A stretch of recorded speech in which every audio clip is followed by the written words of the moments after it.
It often also happens like this. One of our Unity Minister colleagues, Reverend Charlene Manuel, she is a powerful speaker, prayer. She grew up in a church where she said, I grew up in a church where God was up there and I was down here.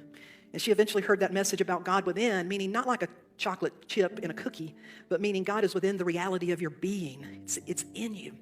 And she so resonated with that message, it set her on a path. She eventually became a minister. Reverend Charlene Manuel is a great speaker, dynamic minister, very powerful being. And out of nowhere, her husband died.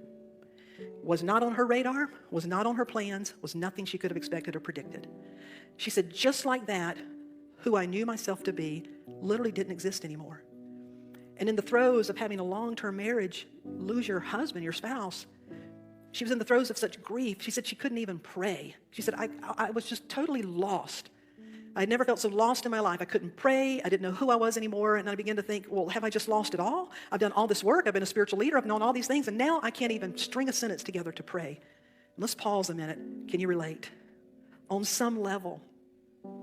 She said she was beginning to feel herself go into that energy. And so she just stopped one morning and said, Charlene, what would you tell a congregant?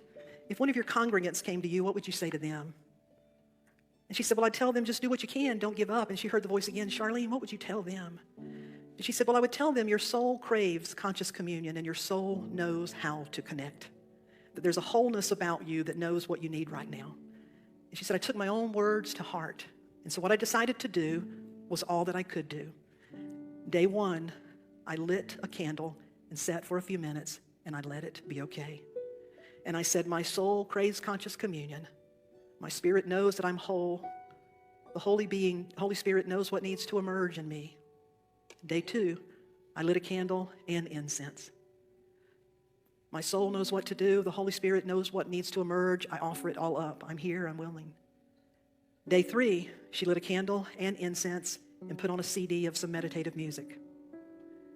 Day four, she lit a candle, some incense, the music, and she began to say, the Lord is my shepherd, I shall not want.